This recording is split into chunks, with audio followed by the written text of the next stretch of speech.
In this American English pronunciation video, we're going to go over a few idioms.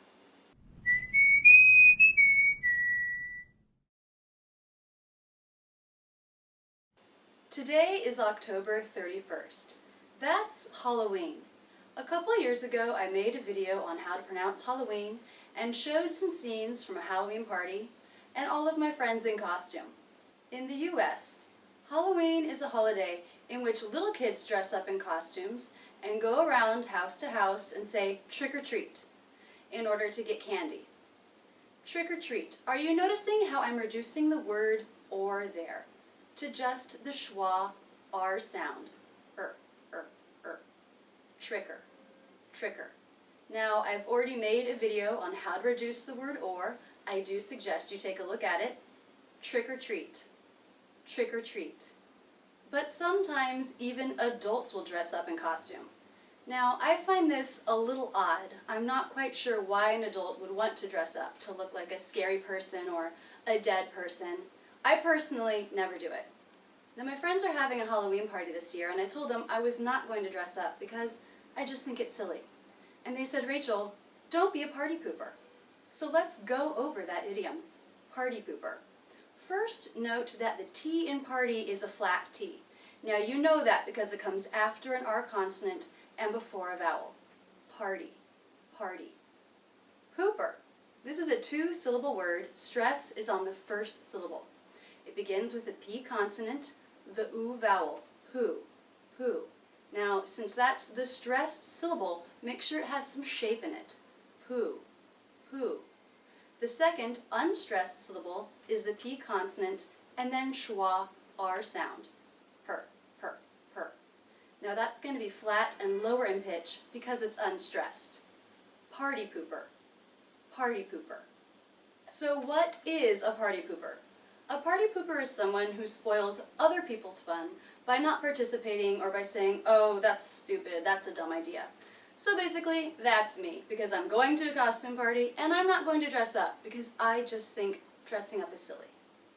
Another idiom that has a similar meaning is wet blanket. So this, again, is someone who will spoil other people's enjoyment by not participating in general, withdrawing a little bit. For example, Mary had a great party last night, but her new roommate is sort of a wet blanket. Meaning maybe she didn't participate, she sat in the corner, wouldn't talk to anybody, or maybe even just stayed in her room. So let's go over the pronunciation. It begins with the W consonant sound, where the lips will be in a very tight circle. Then the as in bed vowel, we. The final T here is a stop consonant. Usually final T's are, unless the next word begins with a vowel. We don't have that here. So it's going to be a stop. Wet blanket. What does that mean? That means I put my tongue up into position for the T, wet, wet, but I don't release the sound. I just go into the next word. Here the next word begins with the BL consonant cluster. Wet, bull. Make sure your tongue tip is up here for the L. Bull, bull. That's how you know you're making that sound correctly. Bull, bull, wet, bull. Now, the next sound, if you look it up in the dictionary, it will say it is the A as in that vowel. But as you know, when the A vowel is followed by the nasal consonant NG, it's not really the A vowel. It's much more like the A as in say diphthong.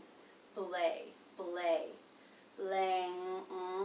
Then the tongue comes up back here to touch for the NG sound, right where it needs to be for the K. So it just simply pulls away there to release blank, blank.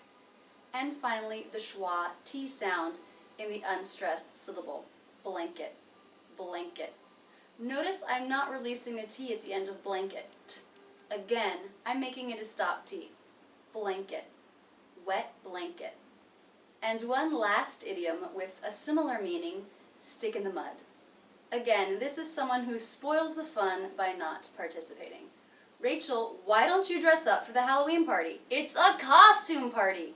Well, because I'm a stick in the mud. So how do you pronounce this? It begins with the ST consonant cluster, opens into the I as in sit vowel, sti, sti. Now the next word begins with a vowel, so the ending consonant here in the word stick will link into that. Stickin, kin, stickin, stickin. That will help us to connect the words and make them very smooth. Stickin, stickin. The next word, the, has the th sound and the schwa. Now it's unstressed, so along with in, it's going to be low in pitch and flat. In the. And finally the word mud. M consonant, as in butter, and the D sound. Stick in the mud. Stick in the mud. So even though I won't be dressing up this Halloween, I'm still going to have fun, and I hope you will too. That's it, and thanks so much for using Rachel's English. Boo! Don't stop there. Have fun with my real-life English videos, or get more comfortable with the IPA in this playlist.